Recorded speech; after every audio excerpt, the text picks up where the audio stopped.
Hello everyone. Good evening to all. You all are welcome to your YouTube channel Maths with AJ. First of all, I would like to wish you a very happy New Year 2022. May all your dreams come true and you always stay healthy and keep smiling throughout the coming years.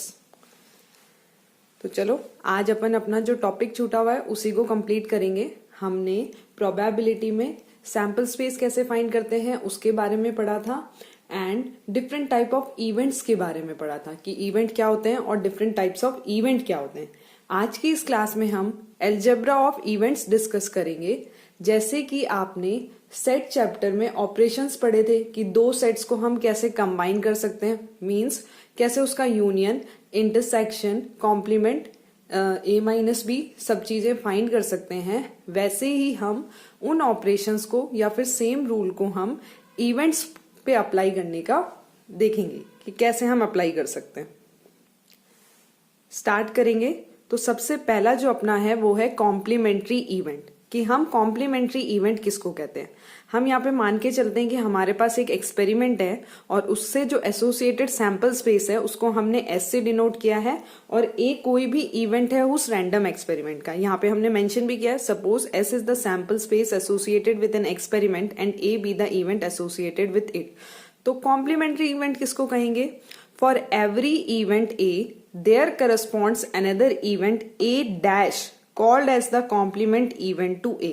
It is also called as the event not A. कोई भी event अगर किसी sample space से related है तो हमारे पास एक ऐसा इवेंट A डैश हमेशा एग्जिस्ट करेगा जिसको हम कॉम्प्लीमेंट्री इवेंट ऑफ A बोलेंगे और इसी को हम साथ में क्या बोल सकते हैं, नॉट A बोल सकते हैं। एक एग्जाम्पल से समझते हैं कि कॉम्प्लीमेंट्री इवेंट क्या होते हैं। हमने एक एक्सपेरिमेंट चूज किया है और एक्सपेरिमेंट है टॉसिंग 3 कॉइन्स।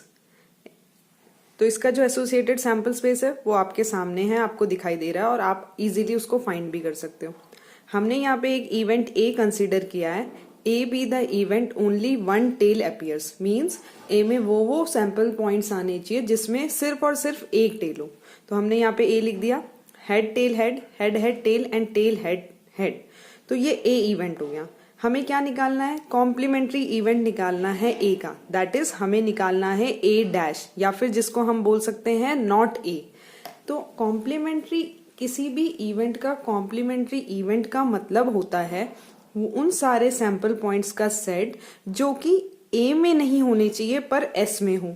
जैसे head tail head, head head tail, tail head head, ये इवेंट ए में थे। मतलब अगर हमें इनमें से कोई भी सैंपल पॉइंट मिलता है तो हम बोलते हैं ए इवेंट ए हैज अकर्ड।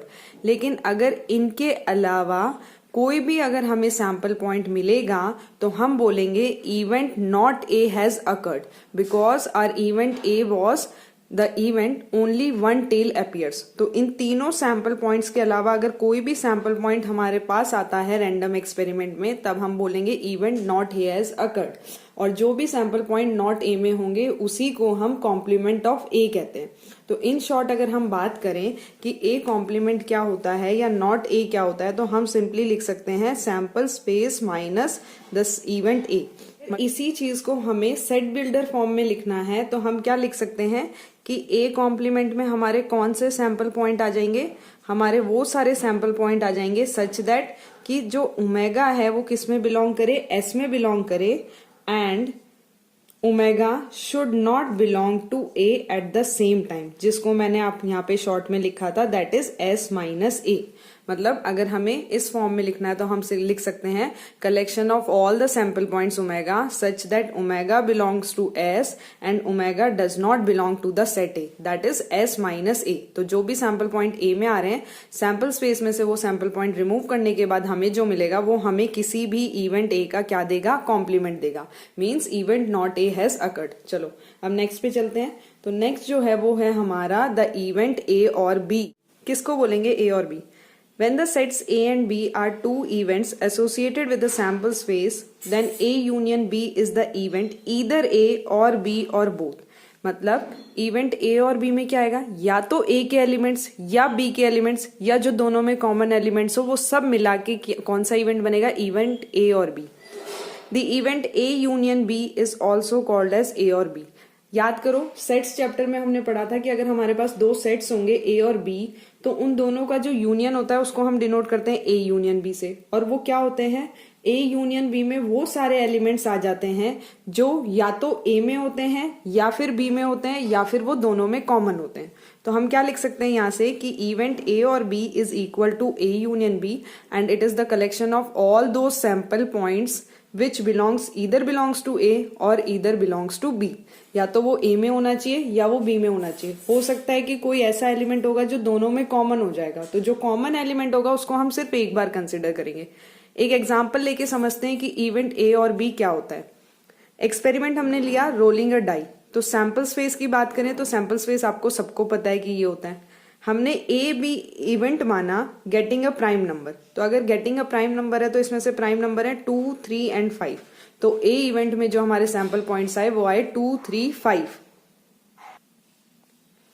और बी जो हमारा इवेंट है it is the event of getting an odd number. तो गेटिंग एन ऑड नंबर तो सैंपल पॉइंट्स कौन कौन से आ जाएंगे 1, 3 और 5। That is B equals to 1, 3, 5। Now we have to find the union of the two events A and B, जिसको हम किससे डिनोट करते हैं, ए यूनियन बी और ए और बी लिखते हैं। तो अभी हमने डिस्कस किया था कि अकॉर्डिंग टू द डेफिनेशन वो एलिमेंट्स जो या तो ए में हो, जो या बी में हो, या फिर जो दोनों में कॉमन हो। तो यहाँ पे अगर आप नोटिस करोगे तो ए और बी में देखो 3 और 5 तो कॉमन एलिमेंट है, तो वो तो एज इट इज आ जाएंगे। उसके अलावा बी इवेंट में हमारे पास 1 है और ए में हमारे पास 2 है। तो वो सारे पॉइंट्स किसी में भी हो सकता है, ए में है तो भी उसको लिखेंगे, बी में है तो भी उसको लिखेंगे, और अगर दोनों में है तो उसको एक ही बार लिखेंगे। तो यहाँ पे ए यूनियन बी क्या हो जाएगा 1, 2, 3, 5। चलो नेक्स्ट लेते हैं।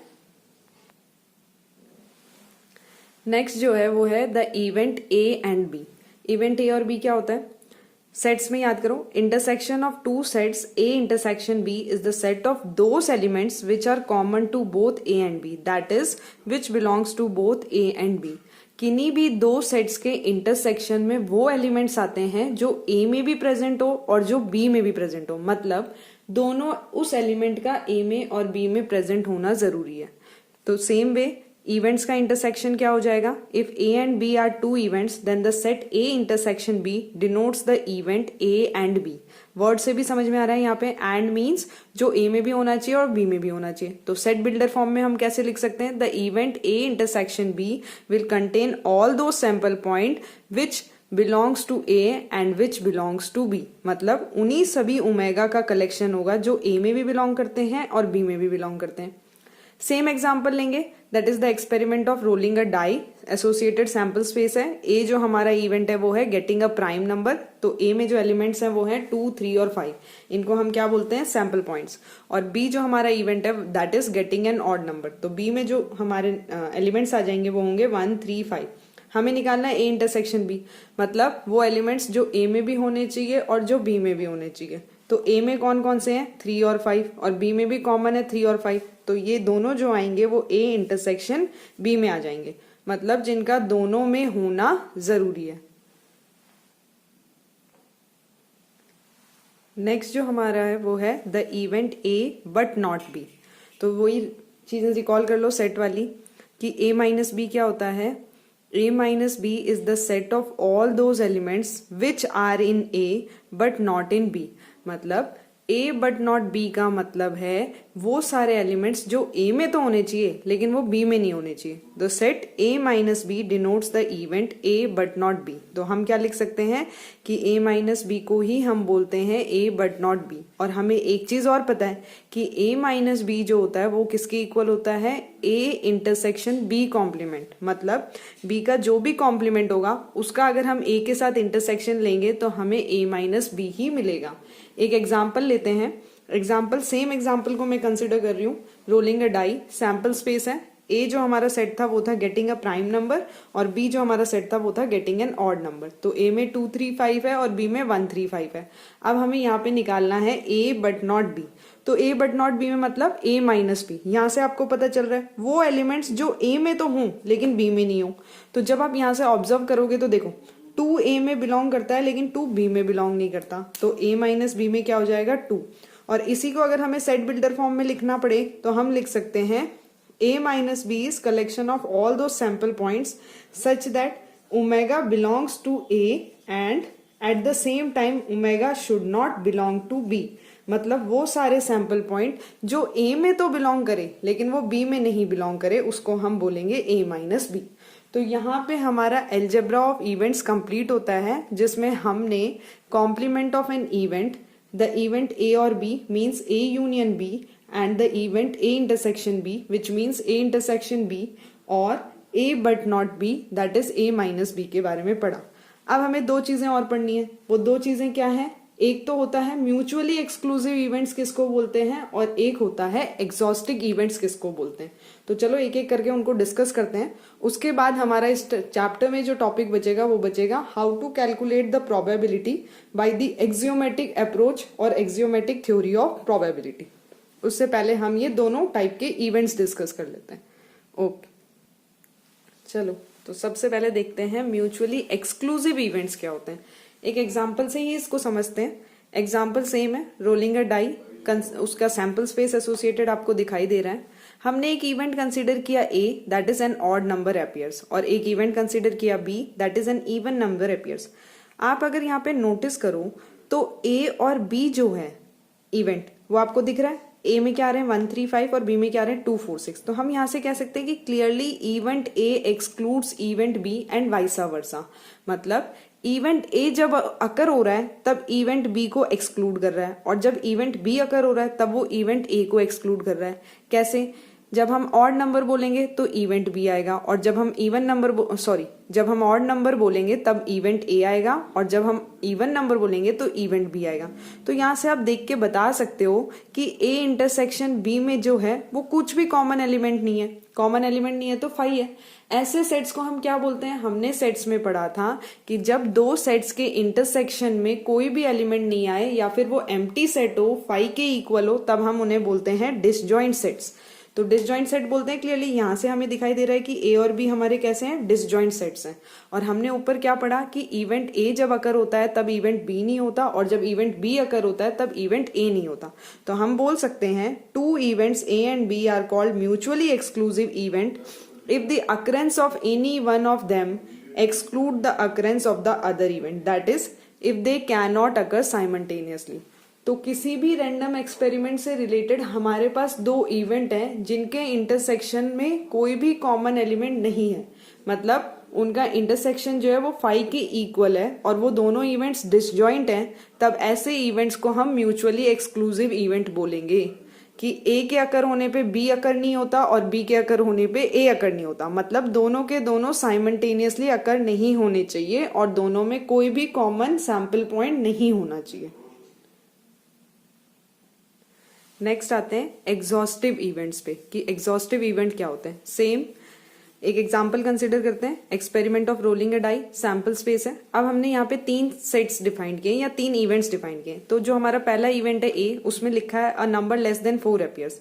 तो नंबर लेस देन अगर 4 की बात करें तो क्या क्या हो जाएंगे? 1, 2 और 3. यहाँ से आप देख सकते हो सैंपल पॉइंट्स वो सारे जो 4 से कम हो. तो 1, 2 एंड 3.